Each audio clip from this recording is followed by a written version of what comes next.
서문. 40대 이후의 다이어트는 달라야 한다. 노화가 시작되고 몸의 효율이 떨어져 체지방과 체중이 늘어난 경우가 대부분이기 때문이다. 무조건 굶거나 혹독한 운동을 병행한다면 건강을 해치기 십상이다.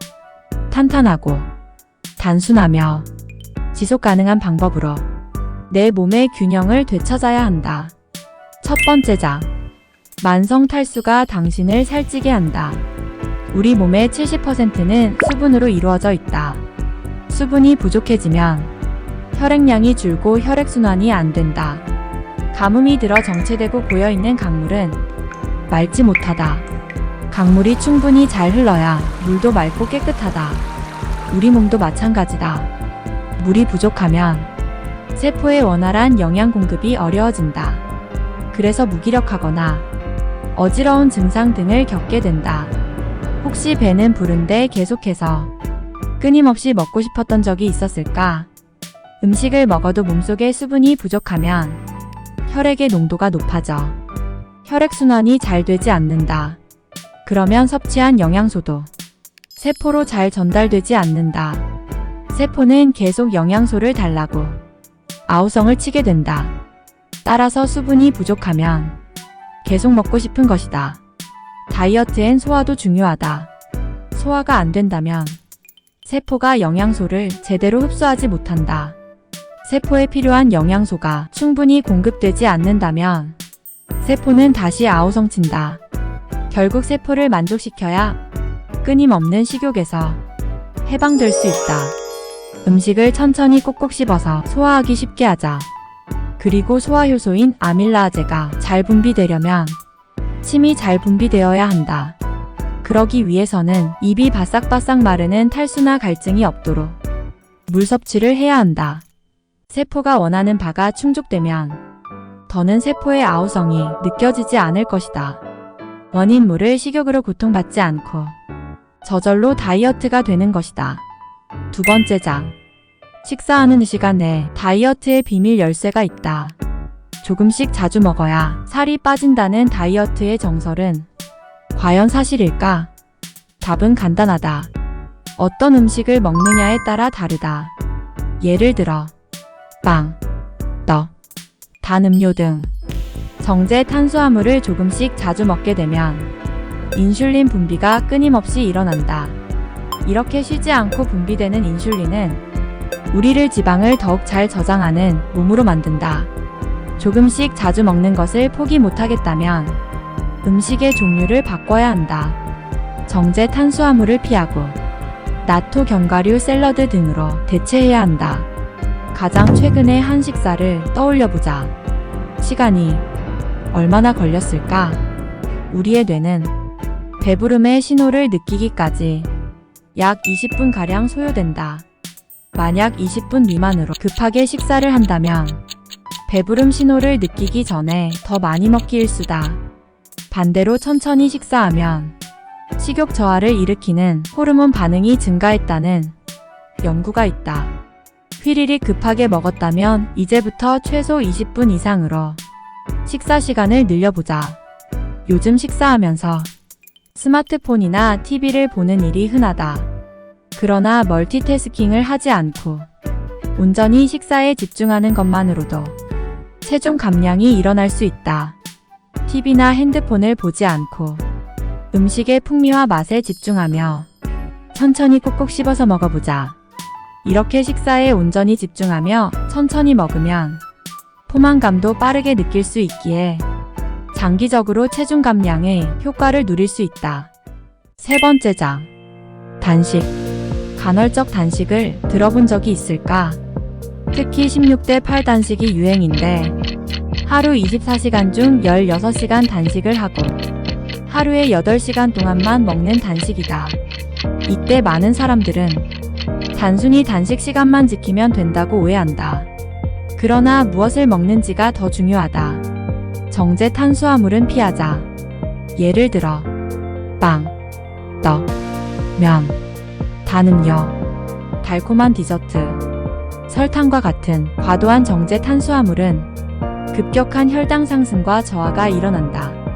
그 대신 현미와 같은 전곡류, 식이섬유가 풍부한 채소와 과일을 섭취하고 좋은 지방을 먹어보자.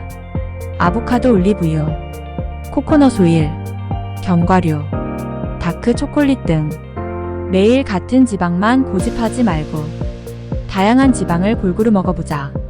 트랜스 지방을 피해야 하는 이유. 대표적인 트랜스 지방은 마가린과 쇼트닝인데 튀김, 치킨, 팝콘, 케이크 등에 자주 사용된다. 트랜스 지방은 몸에 해로울 뿐만 아니라 몸 밖으로 배출도 잘 되지 않기 때문에 무조건 피해야 한다.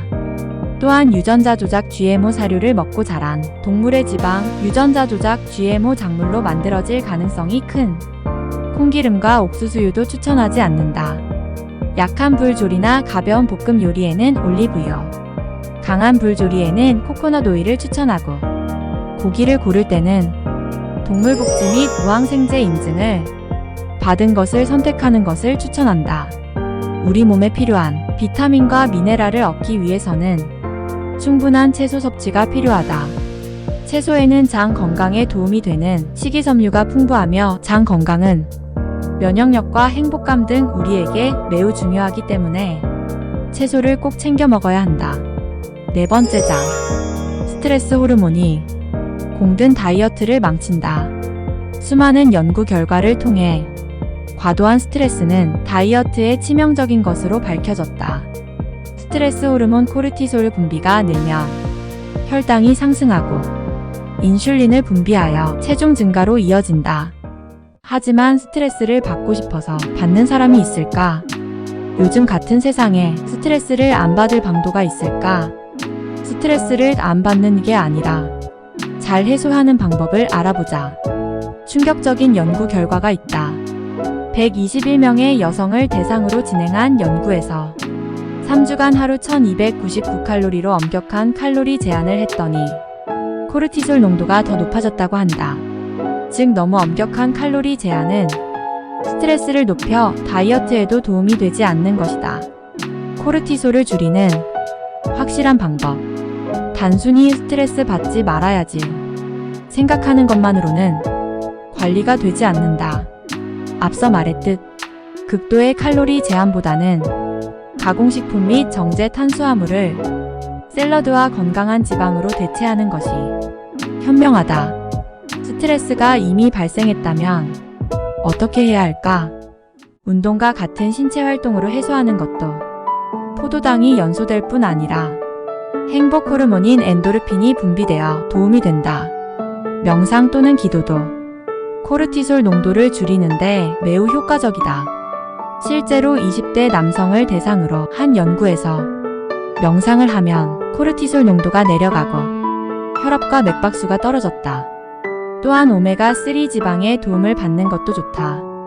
고등어, 연어, 호두, 치아씨, 아마씨 등에 많이 들어있는 오메가3 지방은 코르티솔을 낮추는데 도움을 준다. 다섯 번째 장. 최고의 다이어트 약은 수면의이다. 예로부터 잠이 보약이다 라는 말이 있다. 수면 부족은 비만과 당뇨, 고혈압, 신장질환, 뇌졸중 등 수많은 건강 문제와 밀접한 연관이 있다. 다이어트에도 치명적이다. 수면이 부족하면 우리 몸이 스트레스 상황으로 인지해 과한 코르티솔 호르몬을 분비하고 코르티솔은 혈당을 높여 살을 찌게 하기 때문이다.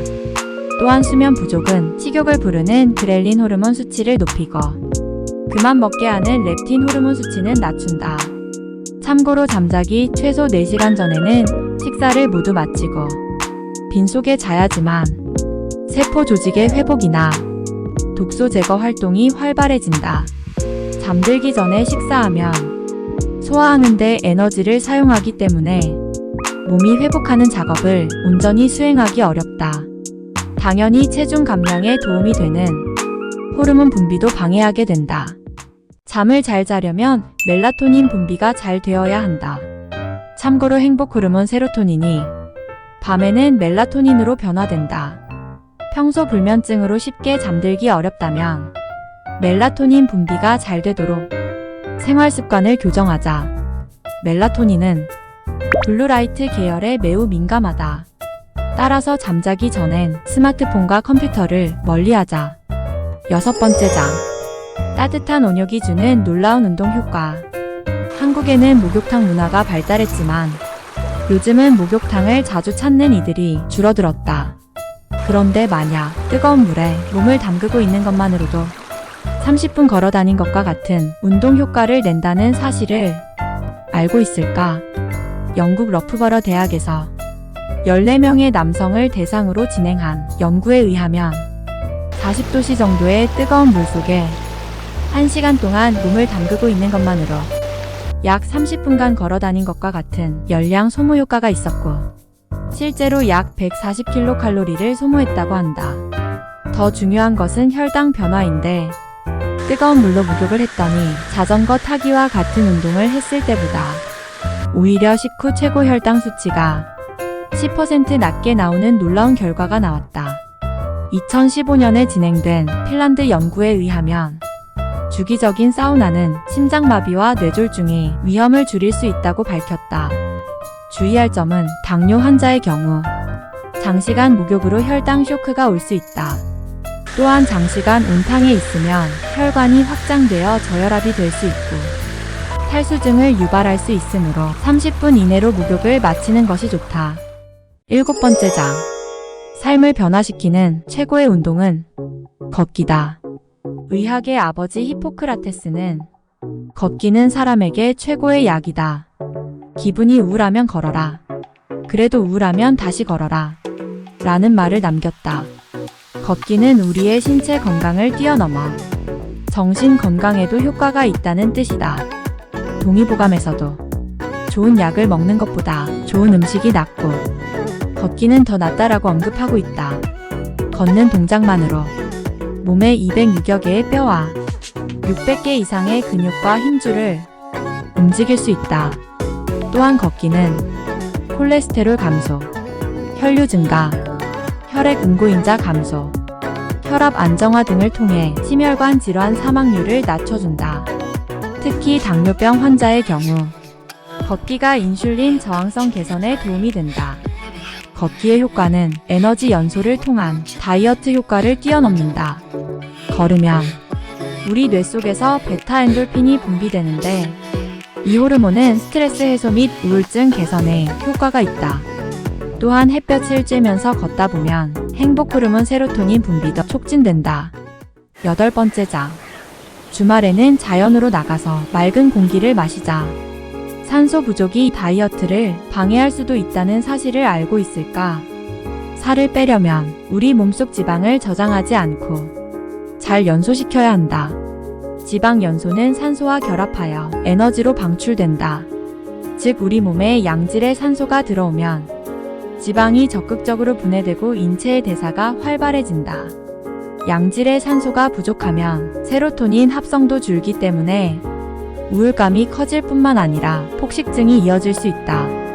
하버드 정신의학 저널에 따르면 낮은 산소 농도의 고산지대에 사는 사람이 우울증을 앓는 사례가 많다고 밝혔다. 현대인들은 밀폐된 사무실 또는 승객으로 꽉 찬 지하철, 심한 미세먼지에 시달린다. 산소가 부족할 때 나타나는 대표적인 증상은 두통이다. 두뇌는 전체 산소 소모량의 30% 이상을 사용하기 때문에 산소가 부족하면 두통이 발생한다. 호흡만 제대로 해서 살을 뺄 수 있다는 복식호흡도 결국 산소를 몸속에 충분히 공급하여 몸속 지방을 원활하게 태우는 방식이다. 그래서 제대로만 하면 숨쉬기도 운동이 된다. 매일 삼림욕장에 갈 수는 없으니 평소에 환기를 잘하는 것도 중요하다.